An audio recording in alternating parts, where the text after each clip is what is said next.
if you read my words, don't try and read something into it which is not there, because that wasn't intended. I try to put on the paper what I'm trying to say. So I think that danger report is not me. I was purely the vehicle to put it there. It is truly an analysis and a synopsis of the industry's feelings and thoughts at the time. You're listening to the Real Estate Sessions. I'm your host, Bill Risser. Listen in as I interview leaders in our industry, getting their stories and their journeys to the world of real estate. Hey, everybody. Welcome to episode 250 of the Real Estate Sessions podcast. Yes, you heard that right, 250 episodes. Thank you so much for tuning in. Really, thank you so much for telling a friend. And I'm so excited. Special shout out to Jay Thompson for coordinating my next guest for me for this special episode. I'm going to be talking to Stefan Swanepoel. Yes, Stefan Swanepoel of the Swanepoel Trends Report, of the Danger Report in 2015, the guy that runs T360 with that incredible team. So let's get this thing started. Stefan, welcome to the podcast. Bill, good morning, or to all of the listeners, depending on where they are, good afternoon or good evening. Yeah. I'm in St. Petersburg, Florida, enduring a little bit of a thunderstorm. Let's tell everybody where you're sitting. Well, then I would have to say I'm on the opposite side of that, because I'm on a beautiful north shore of Kauai on the Hawaiian Islands, and it is a gorgeous sunshine day, beautiful blue skies, probably mid-80s, and it will be another perfect day in paradise. And if my math's right, you're 6 hours behind the East Coast, correct? Yes, it is. It is now still morning where I am. Still not early morning, but it is early morning. Yes. Well, I can't thank you enough, and I want to shout out to Jay Thompson for helping coordinate this. I've been a big fan of what you do, what T360 does. I have to also tell you this: I'm like a Jack Miller fanboy. I've been following him since pre-T360, and so what a great hire, by the way. We'll talk about that a little bit later. I want to start at the beginning. That's what I do with all my guests. And when I was doing my research, I found out that you're my second guest that was born in Kenya. Oh my goodness, what's the odds of that? What are the odds of it being two, right? And so, how long were you there, and how does Kenya enter the picture for you? Yes, I do have a very eclectic background, and interesting, if I have to say so myself as well. Very strange. I was blessed, and I'm also very thankful for the opportunities that my parents gave me. I don't come from a wealthy family, but I come from a father that was in a part of the diplomatic corps, and was stationed around the world for many a year. His first appointment in the 50s, sort of early 50s actually, early to mid 50s, was by Queen Elizabeth of England. And he was appointed to, although in the diplomatic corps, he was not on the political side or the spy side or the military side. He was involved in the exports and imports, the commerce side. His task was to try and improve and encourage trade relationships between the countries that were all part of the British Commonwealth, the Crown, the Queen of England. So it was places like the Canadas and the Australias and the New Zealands and the Indias and the South Africas. And of course, at that time, also many of the countries which subsequently became independent in Africa. And Kenya was then, and probably is still now, one of the top 2 or 3 countries in Africa that have always been a little bit more economically viable and strong and progressive. And so he was stationed there in, as I said, early 50s. And I was born there late 50s. While he was there for 8 years. I was there for about 5.5 or so. So I was born there. My first friends were there. I went to kindergarten school there. I was baptized there. And then in the early 60s, sort of around about 62, there was a uprise, as there was in many countries in Africa over years to come, as those countries seek their autonomy from what they considered mainly European white rule. So many countries, be it Kenya, Tanzania, Congo, Ghana, Nigeria, Malawi, Zimbabwe, Zambia, South Africa, went through a period of time where there was tension and stress and struggles. And then at different stages, they became independent. Kenya went through that in 61, 62, when they had what they call the Mau Mau uprising. Mau Mau one of the local tribes in Kenya, and they did not appreciate people from India. So what they called Indians, not the American Indians, but Indians from India, the Jewish population, and then almost any white population, mainly English, German, Dutch, Belgium, French, Spanish, French. And they wanted them out. And they did start, unfortunately, becoming violent. In some cases, there were many killings. And we were just told on very short notice, at one stage it was fine. And then we were told, we've got to get our ass out of there. And we were evac out because we were non-critical personnel. So when it became bad, we were told to leave. And I remember going down to Mombasa and on a helicopter to a military ship. I mean, very vaguely, I was 5-6 years old. Don't have lots of memories of it. And we left. And my dad said, well, where's next? And they said, well, there's an opening that's just opened up. You can become the trade commissioner for the entire East for England, if you'd like to. And that will be stationed in Hong Kong, on the island of Hong Kong in south of China. So in 62, 63, we went over to Hong Kong. And that's where I did my first schooling, grade 1, all the way to grade 5, 6, somewhere there. And where I had some African-American, or we would just call them black friends in Kenya. And I spoke a black language for a period of time, which my parents told me I spoke fluently. I do not have many good memories of that. For meaning, I don't remember really speaking it. I can do a few words today, but I can't speak the language. I was then taught to speak Chinese, which I went from a black African language to a Chinese Asian language, which is so different.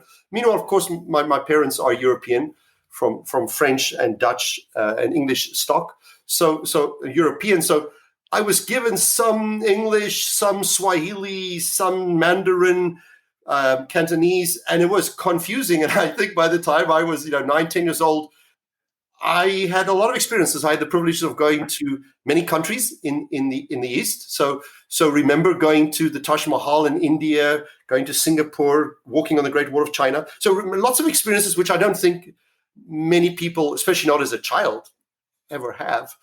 And then towards the late 60s, my dad got a position in South Africa, and we moved to South Africa late 60s, and I finished elementary school there. South Africa did not have middle school. You had only elementary school and then high school, so it was divided sort of around about grade 7. And so I had just around about finished elementary school in South Africa, and then I did high school, graduated in high school. My parents wanted me to speak Afrikaans or Dutch, which is their native language. And so I was put in a Dutch school. So I wouldn't say they tried to get rid of the Swahili and the Chinese, but because there were so many languages in my head, they forced, I wouldn't say forced a strong word, but they put me into an Afrikaans medium school, not an English medium school. So English, I would today really consider maybe my fourth language. It's not my first medium. And I sometimes catch myself talking fast and thinking in another language and then having to, in my mind, translate quickly. So I sometimes get so mad when I make a spelling error or a grammatical error. And once I say it, I realize it, oh, wrong. But I think it's the multiple languages which contribute towards that. So I graduated in South Africa in high school, and then went on to go and get 2 degrees, one in engineering, and then a master's degree in business, and then a few postgraduate diplomas in technology, law, and mergers and acquisitions, and then real estate. When asked this question, where are you from? That is such a difficult answer for you, right? Because I usually, because I get the answer probably 100 times a year. So I've had it, 2,000 times in my life in the last 20 years. I usually joke and say Texas. And then when somebody says, no, that's not true, I say, yeah, you caught me out. Sort of, I come from Brooklyn, New York. And then they say, well, that's not true either. And then you can see usually the people are either they're like you, smiling at the moment, or they're a little awkward. They're not quite sure if I'm, I kid, because I like to kid. So they're not sure if I'm kidding or it's the truth. And then I would say, well, it's a difficult one because some people pick up a South African accent, but my wife is South African, and my parents have a South African accent as well. And I don't really. I clearly, those who say, oh, yes, you do. But if you speak to all the friends which I have in South Africa, they will say, no, you don't. Yet Americans don't think I have an American accent. So I think that the accent, I always say it's got screwed up and buggered up and it's been disjointed. So it's probably as international, eclectic as you can get. It's got a little British undertone, but then it's got the Canadian, European, Hong Kong flavor to it. Then it's got a South African bent to it. And then I've been in America now almost 30 years. We became citizens almost 20 years ago. It was always my dream to become an American citizen. So I've picked up the, tomato, and to be understood, driving through a drive-through at a McDonald's on a scratchy intercom and trying to tell them what you want on your hamburger is in its own a very difficult task. So to be able to pronounce water correctly, or water, right? So I don't know. It's a delightful mess. Yeah, that's great. I love the McDonald's reference. That's not what I expected. That's great. You finish at university, so engineering business. First of all, my first thought is, wow, engineers, they're not really thinking about business as much as they are about building and things. They seem like, and it makes sense though what you're doing today, obviously, that these two things played together. What was the first thing you did out of school? What was your first job? Well, that's it. Again, I'm not a simple person, so I can't give you simple answers. I apologize. I say after school because I didn't do my first job after school. I started working in grade 9. I've always had an affinity for business. So grade 9, grade 10, I found school extremely easy and boring. It was a breeze for me. Did not find it hard at all. So I actually started looking for work, and I started working in grade 10 as a cashier at, I would call it the South African version of Walmart. It's not called Walmart, but it looks just like a Walmart. It functions like a Walmart. It is, in all regards, just a local brand. But so I would say Walmart. I did that for 3 years, but while I did that, I found it was not enough to do school in Walmart. So I actually started distributing newspapers as well, morning and afternoon newspaper. And then I found that wasn't enough. So by the time I was in grade 12, I was actually assistant manager of Walmart. I had to open up the store every morning before I went to school, check all the cash register, till the cashiers in, open the building, and then go to school. They went on working. I would come after school. We would do the reconciliation because we closed at 5. Reconciliation of all the cash registers, and I would clock everybody out, everybody's time cards up, and then lock the store actually up. And then in the mornings, I would wake up at 4 or 5 o'clock. They would drop the newspapers up at my mom's home, my parents' home, my dad's home. And I was the local regional manager for 2 newspapers. The Oggendblad and the Hoofstad was 2 Afrikaans newspapers. And I had about 40 boys on bicycles that would come around at around about 5:30 to come and pick up their respective streets of newspapers. So I would get, 400 or 500 newspapers. I would then count them out in bundles of 10s or 20s or 30s, put the rubber bands around everything, get them all ready. So when the kids came around an hour or so later, I would give them their newspapers. And then I would head off to Walmart to go open it up. And then I would go to school. Then I would come back, close Walmart. And then I would get the afternoon delivery of the newspapers, finish that at about 5:30. And then I had no idea what to do at night. So I became a waiter at a restaurant, a catering company. And then within a year, I couldn't do the catering. So they actually made me manager of it. And we did parties at people's homes. I remember doing Miss World. South Africa had a Miss World in 1975.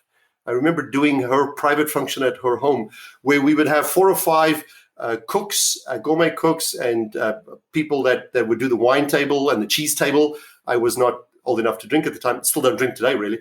But I would be the organizer. So I actually had my license. I would drive them all there, take the food there, set it all up, coordinate with the host or the hostess or the owner of the party, give everybody their tasks, make sure all the food was there, stay there till the thing was finished, the party was finished, 11 o'clock, 12 o'clock, 1 o'clock, whatever, take everybody back to the catering company, and then wrap it up, check everything, book it all out, check all the finances, and then, go back home, 12 o'clock, 1 o'clock to start at 4 o'clock to do newspapers. And that felt like a balanced day. That felt like a good day. So I heard somewhere that you didn't even apply for your first job in real estate, that someone applied for you. Yes. And, so let's talk about how real estate enters your life, because it's obviously your passion. I have always loved real estate, and I had my own construction company. I had maybe about 2 crews of about 40 people each working on 2 different homes that I was building on spec. We had built spec. And this is what I was at university. I did a 5-year engineering degree, and I was in my 3rd year. And I started the construction company. So I had these 2 crews, maybe about 80 people, building 2 spec homes at a time, which I had taken the money I'd made while I was in school to fund these homes. So I actually owned homes when I was, just out in college. And so I liked the construction development side of it. And one day I had just graduated from university, and I was an engineer, appraiser, developer, partner in a large, the largest company in Pretoria, in the capital city. And very happy at what I was doing. Loved the people, loved the company, loved the job. And I opened a financial magazine at the time called Financial Times. And there was this full-page ad which said, we're looking for a chief executive officer to run basically the equivalent of what we know in America as the National Association of Realtors.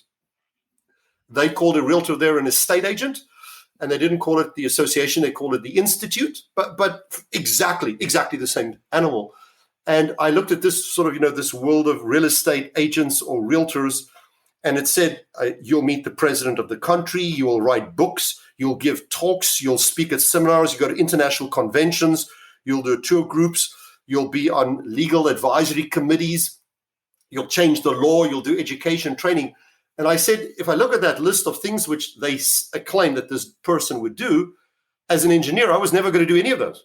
I mean, none. I was doing calculations and research and algorithms. And I thought, that other job sounds so impressively, awesomely, generously delightful compared to working with algorithms and formulas. Although I'm very good with numbers, it doesn't do anything for me. I mean, I might be good at it. It doesn't mean I like it. And I thought, I wonder who would be the person. I thought, let's say, take you as an example. I thought, if Bill Risser is the right person for the job, I wonder if I could meet Bill. And if he could become my mentor, I could become his apprentice. And then if he did the job for, 5 years or 10 years, and then maybe one day when Bill retires, I could maybe step in under his shadow. But I didn't even know where to start. And a week or two later, I was a chairperson of the Junior Chambers of Commerce for my city. And we were hosting a cocktail party, and I was at the cocktail party, and I butterfly around when I'm at a party. I tend to be a good host, and went around making sure everybody's happy and everybody's good.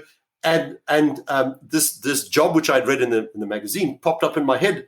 And I thought, I wonder if somebody in this room maybe knows a realtor. I mean, I wonder. So I started asking around. So as I was introducing myself and saying hi to everybody, are you enjoying the evening? I said, hey, Bill, do you happen to know a realtor?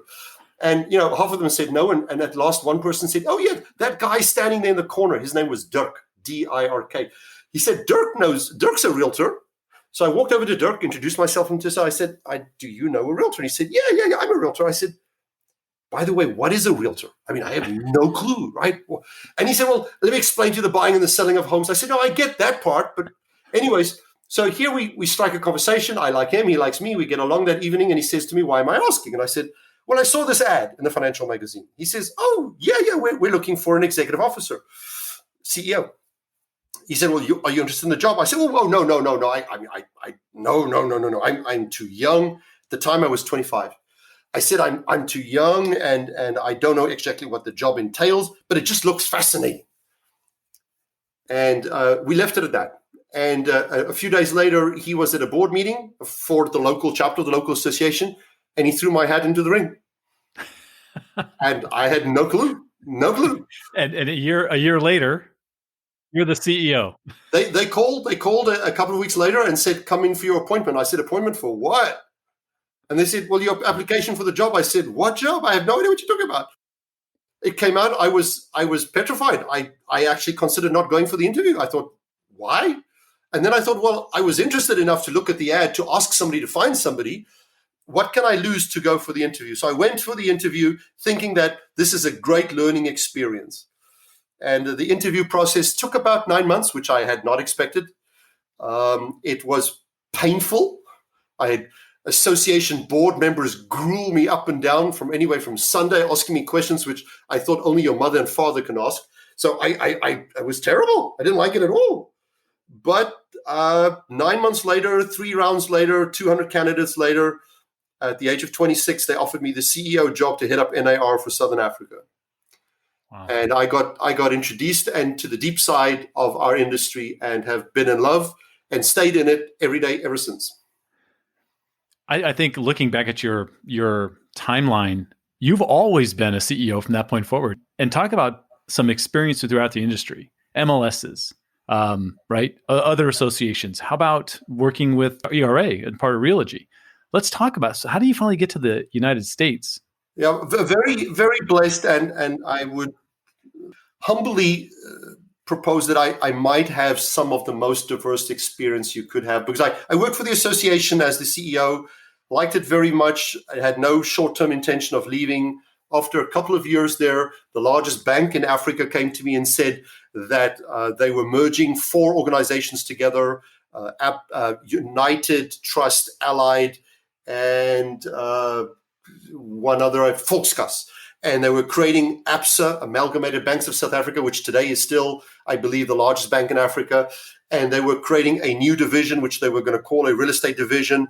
And they had picked me and asked me if I could come and join them. I joined them at the age of 29. I became a general manager, which in a bank of, I don't know, 5,000 people. At the time, I was in the top 10.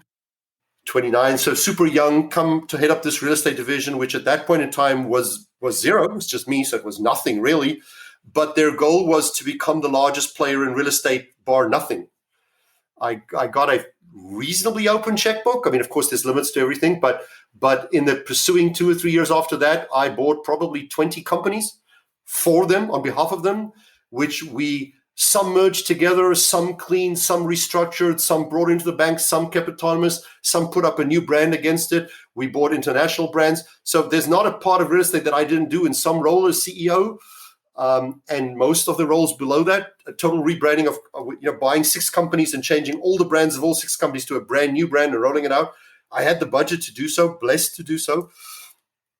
I did that for a significant period of time. Very happy again. I had no short-term intention of leaving.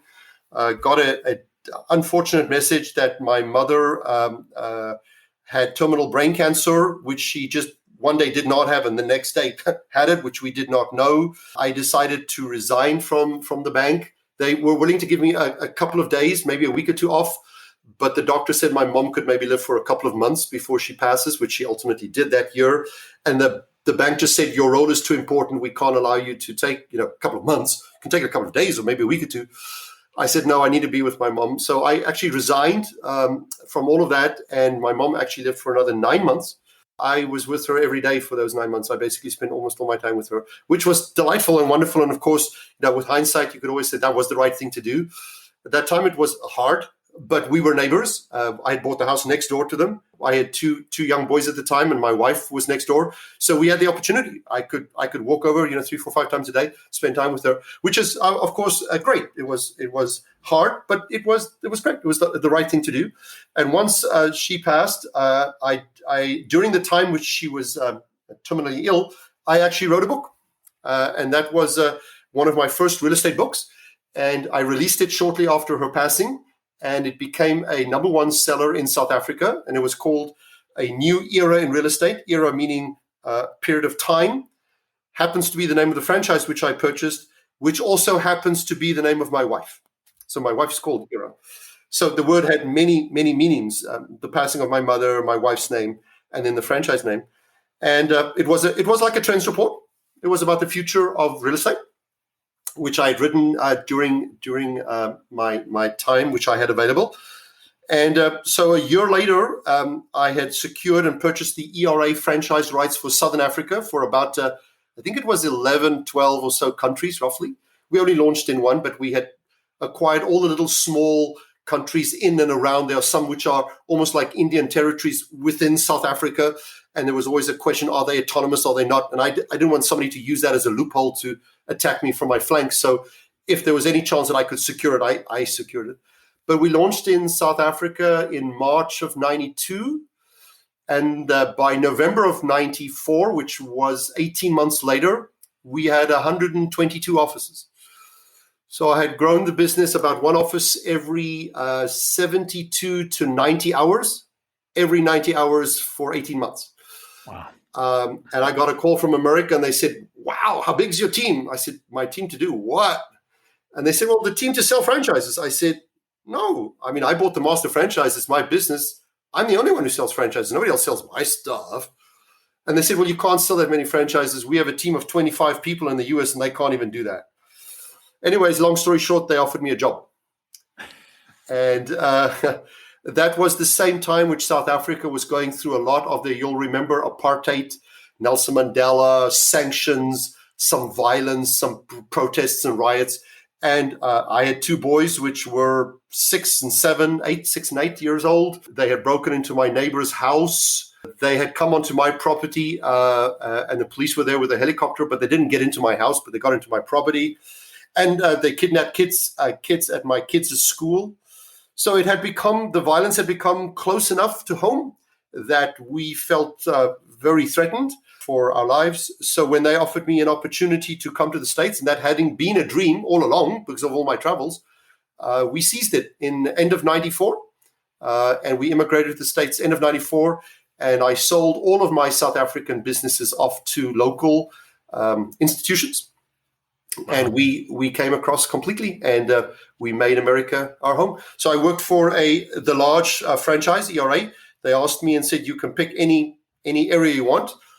We did not know America very well. We'd been across here 2 or 3 or 4 times, my wife and I together. I had been separately maybe 40 times, but my wife maybe 2 or 3 times with me. And so we took a month, and we toured 9 cities. Washington, New York, and Miami, and Orlando, and Dallas, and San Francisco, and Chicago, and Denver, and San Diego, and LA. Sort of those were the kind of cities in a month. And my wife fell in love with San Diego. And so we asked if we could get the San Diego region. They gave me the San Diego region to run. I ran the San Diego region as vice president for ERA. A year later, they gave me the entire California, all the way Sacramento up to San Francisco, which was about the same size as my operations in South Africa. It was about 130 offices, roughly. I ran that for a year when the company was acquired by today, Realogy. At the time, it was called HFS, and then later Ascendant. But it was HFS at the time. It was a purchase. And we were all called to Kansas City. We were about, 300 corporate staff people. The team had about 26,000 agents at the time, but 300 corporate people, and then maybe 2,500 brokers. But the corporate people called to Kansas, and we were all fired. And they said, "We are moving the head office to Parsippany, New Jersey." And we all said, "Where the hell is that?" Had no idea. I'd never heard of the name in my life. Yeah. Anyways, they said a person by the name of John Snodgrass at the time, the president under Silverman, one step above Richard Smith, said that we need about a dozen people to come with us to help, but the rest of you we don't need. So we're firing all of you, and if anybody's interested in a job, you've got to reapply. About half of the people had no interest because they were Kansas-based or did not want to move to New Jersey. Half of us all said, "Yeah, hell yeah, we want a job, sure." So about half of us reapplied for a job. They interviewed us 2 days later. And of the 150 or so which applied for a job, they gave a job to every 10th person, roughly, 1 in 10. I was one of them. They promoted me to senior vice president and asked me if I would head strategic planning for HFS. And so how long are you in that role? I sold my house in San Diego. We moved to Parsippany, bought a house there. I came in as strategic planning. I did it for about 3 months. And then the president, which they had appointed for ERA, Fred Bielstein, was an accountant out of Atlanta, Buckhead. He did not know franchising. He did not know real estate. He was the hatchet. He had to be the hatchet man. He had to do the relocation. He had to build a new team. He had to put it together. He had to learn the complexities of Realogy, of Ascendant. He was there for the same 90 days, which I was senior vice president of strategic planning. And the poor man had a heart attack. He just, one day, something happened. We didn't see it. It happened. We didn't know at the time. It was kept a secret from us for the best part of a month. They were hoping that he was going to recover. He did ultimately recover. He did not die, but he never came back to the office. Never, ever. And for a period of time, we tread water because we weren't sure, where's Fred? And then Snodgrass called me in and said, "We've now determined Fred's not coming back. We're asking you to step in and become acting president of ERA Worldwide." Wow. So I had been there about 4 months. I had been in the country for 28 months, and I took over. We got to get you to your own company somehow. Not today, are we? Am I So talking too here, much? Sorry about that, Bill. no. This is fascinating. This is exactly what I want. Tell me, there's got to be this piece of you that says, I want to do what I love. I want to do something beyond this, and is that what really got the beginnings of what's now T360? So yes, most certainly there was a want, but where it is probably like in most things, Bill, it's usually your wife, right? She gets all the kudos, and then sometimes when they're not present, we sometimes can blame them too. But yeah, I was in New Jersey. I was the acting president, and we were still working through the Fred Beilstein situation, and we were buying back many of the independent territories that the previous ownership of ERA had sold. And I was doing that, and I truly was happy. I was pretty certain I was going to stay with them. I wouldn't say forever, but for a long, long time. And maybe I would have, but my wife experienced the winters of New Jersey. And she said, Stefan, you sold me a bill of goods. You showed me San Diego. You let me pick San Diego. I brought my parents across. They saw San Diego. And now you're squirreling me up here in a gray, gloomy, muddy, wet New Jersey. And the first winter we went through was awful. My wife's experience of snow prior to that date was a white snowflake on a Christmas card. So when she had to live through it, it was stressful for her. And she had a small accident on black ice, and the schools were closed, and the kids had to be in our basement. And we left the cat outside one day. We almost lost the cat. And she just said, listen, this is not working out for me very well. And we were there maybe 6 months. And she said, please, can we go back to California? And it took us a good 6 months to work through that family challenge. She threatened to leave without me. And but we discussed it, honestly. And I felt she had given up her family's back in South Africa. I'd married her when we graduated university. So she gave up. We still have a close relationship with her parents. We're actually talking to her mom now to come and visit us, I think, for the 10th time. So her parents come across frequently. So, but I felt she had given up family and locality and proximity to loved ones so that I could pursue a desire to want to become an American and a dream to becoming somebody meaningful in America in real estate. The least I could do is let go of a job. A job's not that important. And I had always had my desire to have my own company. So this was an opportunity. I could blame her, but at the same time, I was pursuing my own dream. So it was not anybody's fault, but it fortuitously, the passing of Fred Beilstein, the opportunity which came the winter, her wanting to come back, me wanting to start my own business, it basically blossomed at the same time. So after I went back to the leadership at Realogy and indicated that I would like to move back. They said I could not move back until I fulfilled certain obligation and tasks and goal, and that was to help train the successor who was going to become the president. I agreed to do that over a 6-month period. We moved back to California. I started the company, which today is known as T360. At the time, it was called RealSure, but it's basically the same entity, roughly the same entity. And I flew back and forth from California to New Jersey for 6 months to help train and introduce the new CEO to the franchisees and to the industry. You are known as an author, an analyst, a speaker, a management consultant. What are you? What's your favorite? I am, for this year, for the first time, a grandfather. So that might be the most important. There you go.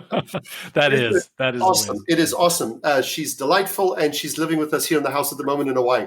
So we're thrilled to have her, little small girl of 8 months. Wow. But I am all of those things, Bill. I was gifted from the big man upstairs with an enormous amount of energy. I like doing a lot. I don't mind getting my hands dirty, and there's not a lot I won't do. I'll probably do about anything. So as a result of that, I will be the chief cook and bottle wash, and hence when you do a lot of things, you end up actually becoming reasonably good at different things because you do them all the time.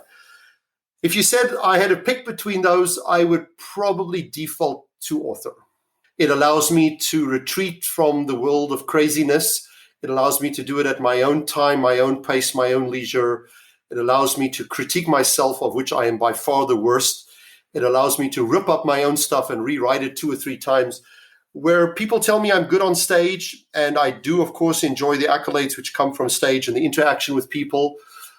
But it is high energy, high stress. I mean, you have to get your things right. You have to remember, you have to prepare. People say it come easy, but it takes a lot of preparation to be as smooth and gifted as one can be on stage. So if I know I'm going to do the T3 Summit and there's 400 people and they're your peers and they're Gina Brafari, the head of Berkshire is there, and Gary Keller is there, the head of Keller, and Ryan Schneider, the head of Religy is there. I mean, these are all very smart, high, experienced people, and I know them. So the last thing I want to do is, screw it up in front of them. So which means you end up spending hours in prepping. I wouldn't say stressful, but it's less enjoyable as writing. Yeah. I want to get specific on one particular report that you put out. Its acronym is DANGER, the DANGER Report, 2015. This is great, right? Definitive analysis of negative game changers emerging in real estate. Just sweet acronym. I love that. It generated a pretty big reaction in the industry. There was a lot of, let's just say a lot of reaction. I'll leave it at that, let you comment. But any particular stories come to mind about releasing that report at that time? I had by that time probably already done 30 publications in my life, 30 books and reports. And although many of them are very, very well known and read, they are in some cases like the Swanepoel Trends Report. The Swanepoel Trends Report is a solid read. This is not a book with just photos in it. It's not academical, but it is intellectual, most certainly. And I don't expect every agent to read it. But if you care about the future of the industry, if you're a leader of your business, you should read it. And therefore, I have always read or written for the leadership group constituents. I haven't really written a lot for agents. And when NAR came to me and said that they would like to try and take some of the components from my trends report and widen it to a larger constituents than just brokers, but try and widen it to everybody, if I could say everybody in the industry, the agents as well, and then make it all encompassing, to have a specific section just for agents and a specific section just for brokers and a specific section for the MLSs and for the associations, and then come up with the complexities of the future. I saw the opportunity to create a more widely read, more widely used publication that could become, in my dream, it was to be the industry standard. So although NAR commissioned the publication and most certainly paid for it, I probably put in 2 or 3 times what they paid for it, because it was my passion that I want to create a landmark document here. And of course, I am extremely grateful for NAR for awarding me that contract, which I know there are many people with hindsight that would have loved it at the time. But at the time, I couldn't see anybody else in the world but me doing it. That was mine. And I might have actually, given up my left finger for that contract. I mean, it was going to be mine because it was my topic, my subject, my passion, my commitment. And we spent, I mean, that vernacular or that acronym which you came up, DANGER, I came up with it, but it is probably the 40th variation of things that I had tried. So NAR was happy with if we had called it something vanilla, which would have just said, I don't know, the futuristic analysis of the changing impacts that would be held in the real estate industry as seen through the association's eye in a study held by, organized by the Strategic Thinking Committee and Association. I mean, that's how the title would be. And I wanted something that was, I'm not sure sexy is the right word. I don't mean anything by that, but I wanted something catchy and that would grab your imagination. And initially, NAR didn't like the title. They said the title was too edgy and might get some negative feedback, from some places. And in the end, I said, I'm sure it will, but that's what makes it edgy. You've got to come up with something which will stand out. I don't think the majority of people will see it as a negative. It most certainly will become an acronym which will be used in the writing of articles, the danger report. And that was the intention, because that would, the Washington Post grabbed it the same week it came out and it ran with articles. There was, industry does introspection and identifies dangers threatening its existence. Well, that's a little bit of an exaggeration, but that caused, tens of thousands of hits that same day. So the report was, I think NIR would say, and I would say probably, I'd like to say but let's just say one of the most successful reports in the last 20 or 30 years that anybody has put out in our industry. And that was the goal. Looking back, did you absolutely nail some of those game changers that were emerging, or were there any misses? I know for me, your take on teams in 2015 was dead on. I think that I like to qualify often by saying I am not the Dalai Lama, right? I'm not Jesus. I don't do projections and I don't do predictions. I mean, I really don't know what's going to happen in the future. Don't see me as a gifted person that is going to give you, the details of the stock market tomorrow or what's going to happen to Bitcoin next week. I mean, that's not what it is about. What I believe it is about is if you are a intelligent, smart person and you read a lot, you research a lot, you interview people a lot, you do focus groups, you talk, you have wide exposure, and you are willing to address any situation in life objectively and fairly, whether it's the complexities of diversity, which we're struggling with in a country at the moment, whether it is the complexities of COVID, should you or should you not wear a mask and to what extreme, or whether it is a new business model, iBuyer or virtual or salaried, is it coming or not? If you don't stand in judgment of the president, the people, the virus, the model, but you look at those things as neutral, objective, fair, logically as you possibly can, you will see past, excuse the word if I may, but the bullshit. You'll see past the bullshit and the politics and the crap and the emotion, and you'll get to see the I don't know if it's the factuality or the reality of where that initiative or that concept or that trend or that thought is going. And I believe that most things that happen in life are on a path. I understand that things can happen on a split second. I understand that a plane can just fall from the sky. I understand somebody can shoot the president. I get that. But society, communities, schools, areas, good deeds, families, they are all events that happen over lengthy periods of time. And in my family, your family, in creating a school and building a school, building a neighborhood, you can play a role. You can actually shape the future of that school or that community. And if I can shape a future of a school or a community, that means I can shape my kids. If I can shape my kids, I can shape the industry. So I think that what our trends report is, what the danger report is, it is purely that I think I have analyzed and researched, I really believe probably more than anybody else in our industry about our industry. I think I'm in the 60, 70,000 hour range at the moment of just analyzing our industry. Now, that doesn't mean that other people haven't lived in our industry longer in year hours, but we all do other stuff. What I do is research all the time. When you're not talking to me, I'm not talking to you, I'm doing research. I mean, I'd like it.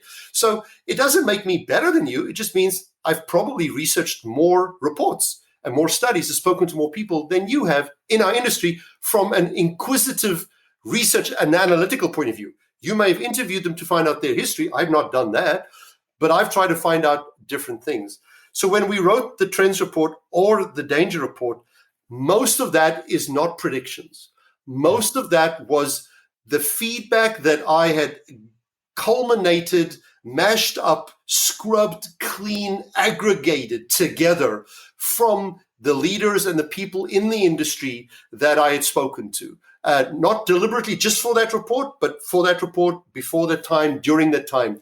And I had tried to remove my own passion from those words which I heard, and I tried to put it back onto paper in a basic, simple, direct, I like to call a spade. I'm not very political. Sometimes people say I'm a little brash. It's simply, I don't have time to mix the politics. I'm not trying to, if you read my words, don't try and read something into it which is not there because that wasn't intended. I try to put on the paper what I'm trying to say. So I think that danger report is not me. I was purely the vehicle to put it there. It is truly an analysis and a synopsis of the industry's feelings and thoughts at the time. I can't even imagine what putting together the trends report for 2020 looks like. Because obviously that research is happening right now. Am I on Yes, point with that? yep. The 21 report is happening right now. It will be published the 7th of December this year. It will go to print on the 7th of November, a month earlier than that, so about the time which the NR convention will take place. The highest writing periods are the month of August and September and October. So we are right in the middle of that. We spend June and July to try and identify the topics, the companies, the models, the concept, the debates. And again, the topics will not be, it's not, oh, wow, I had no idea you were going to write about that. Where did that come from? So, but we'll look and say, well, is Compass topical and relevant? Is EXP topic and relevant? Is Keller Williams topic and relevant? Is the concept of iBuying? So whether it's in the MLS association, profitability, broker, management, leadership, franchise side, why is there so many companies at the moment going public? How can they raise so much money? Is the money being used effectively? And when I say that, I'm not trying to judge. So many people in our industry have an opinion, well, that's a bad thing. I don't judge Compass or EXP or Redfin. I'm not here. It's not my role to judge, but it's also not my role to promote them. I'm not their spokesperson, but I have no axe to grind with any of them at all. I ask the questions to try and find out what I think they are doing. How do I explain it to everybody so that they have a better understanding of those companies? And how could you then either use what they've done to your advantage by either joining them or competing against them? Because I don't personally care which one you do. If you join them, good for you. If you are going to compete against them, well, good for you too. I mean, you're going to do what you want to do. But I can make you smarter. I can give you more tools so that you make less mistakes. Mistakes you will make, but you don't have to make mistakes that many people have already made if we can show them to you and point them out to you. It's like you or me teaching our children. I would prefer that they not hurt themselves too frequently. Hurt themselves, they will. Mistakes, they will. They will bump their toe. They will fall. But I would prefer it not happening all the time. Wow. Stefan, you put together an amazing team, and very well-respected team at T360. In fact, there was a hire this week, the week we're recording this podcast, you just announced. Yeah. Let's talk a little bit about what you've built there. So T360 would like to be the McKinsey of real estate. Right? So we respect McKinsey, we respect Deloitte, we respect Boston Consulting. So when you look at the Price Waterhouse and what's the other one I was trying to think? Was it Anderson? If you look at those big management consulting companies, we admire them. We don't see consulting as the job which you take between the previous job where you were fired or retired and the one that you're going to go next to.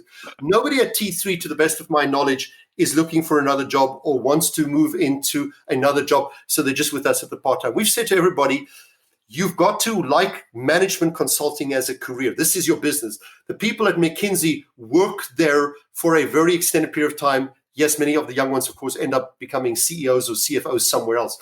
So because those big companies are not in our industry, they found our industry very messy, complicated, political, fragmented, mom and pop. They are in REITs and shopping centers and maybe sometimes in commercial real estate, but they're not in residential real estate. So because they're not in residential real estate, we want to be the McKinsey or the Deloitte of residential real estate. And that's all we do. We don't really do anything else. We don't do commercial. We don't do investments. We're not developers. We don't have a broker's license. Now, are there people in our organization that have broker's licenses? Sure, yeah, we do. But nobody's selling real estate. And if our license is somewhere, it is simply because it has to hang somewhere. It's not because we're selling. Nobody in our company earns any commission on any transaction. So we try to be a group of dedicated, smart people that want to be consultants for a career and want to use their experiences that they've had from different walks of our life, be it MLS, association, franchising, broker, whatever, and help people to not make the same mistakes and grow their businesses faster and quicker. I've now been CEO of at least 9 companies. I think it's actually 11, depending on how you count the small ones, but let's call it 10. And I have run ones with 20, 30 people. I've run ones with 20,000 people.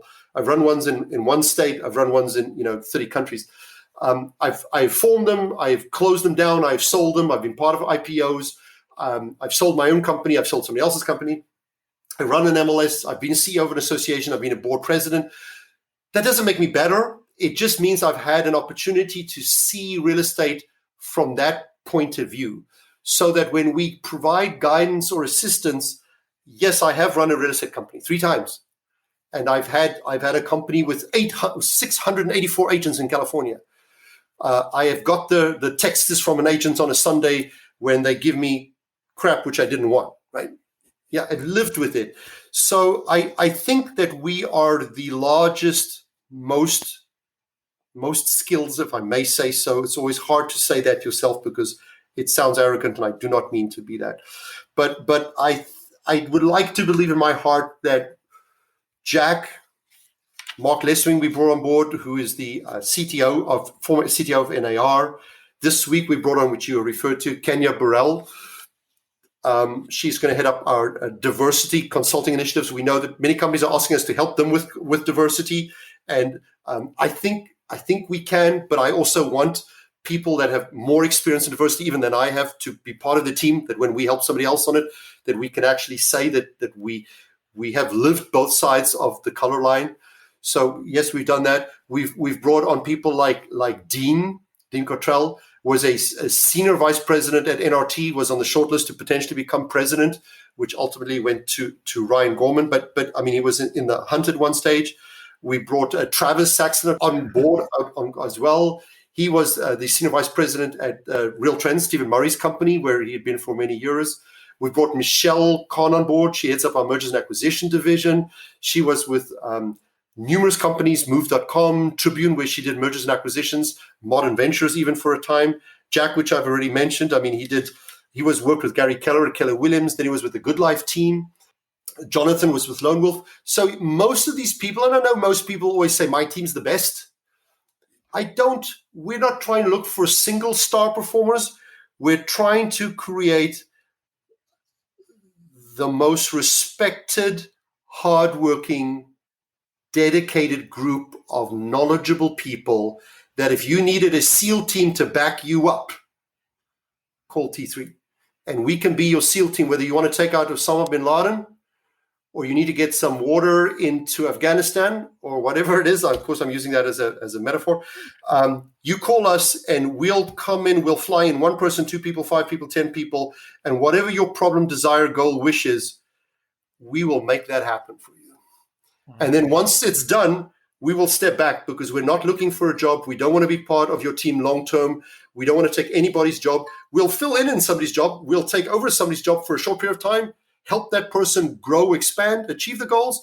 And then once you say it's ready, we'll take a step back and walk away from the transaction so you can continue with your company. Stefan, this has been amazing. I've had you here almost an hour, which is thank you so much. But I have to ask you one final question. It's the same question I've asked over 240 people. And that is, if you could give one piece of advice to a new agent just getting started, what would it be? Hard to give you one. I'd so much like to give you more than one. You're saying one, state of one. You can go a little above that. I'll give you one, and then I'll frame the one. All right. If I had to pick one, stay focused. If you say put that in context, I would say set your goals, create your roadmap to achieve your goals, have a backup plan for every strategy that you have, execute on what you've decided to do. Once you've decided to execute, don't doubt, don't question, don't get distracted by shiny toys and announcements. Don't get scared. Stay focused, focused, focused, focused, focused. If it doesn't work out for whatever reason, be outside your control, go to your backup plan and execute. Because I believe that if you set goals for your life, for your family, for your kids, for your business, for your friends, for your neighborhood, for your school, for your church, for your community, I truly believe there is very, very little that you will not be able to achieve. And with the grace of God above and your own energy and the friends around you, you can probably achieve whatever you want to achieve. If someone wants to reach out to you, what's the best way for them to get in touch with you? I'm hiding in Hawaii. You can't. I would say the the T360 website, we have many. We have about 20 websites, but the primary one, the one is the shortest domain, which is what I wanted, is the letter T and then the numbers 360. So we have just 4 numbers, which is cool. T360.com. And then if you want to reach anybody in the team, just put their first name in front of that. So it would be Stefan at T360 or Jack at T360 or Dean at T360 or Mark at T360. That is how you could reach all of us. Awesome. Stefan, I can't thank you enough. This was fantastic. I've what I know of you from your books and from reading the Trends Report and reading the Danger Report and reading Surviving the Serengeti is someone who's passionate about the industry. But to hear you say it is a whole different feeling and a whole different experience. Thank you so much for your time today. Well, thank you for the invite. I'm honored to be the round special number 250. I feel like it's a mile marker, which it's going to take you a long time to get to 500, so I can hold that for a while. Thank you for being so generous in asking me questions, which on the one side is uncomfortable to talk about. On the other side, I appreciate the opportunity to share it with some other people. So I thank you very much. Thank you for listening to the Real Estate Sessions podcast. To leave a review or rating, go to ratethispodcast.com/RE sessions. You can also subscribe to the podcast at your favorite podcast listening app. Finally, you can go to therealestatesessions.com and subscribe to our email newsletter and be notified whenever a new episode is released.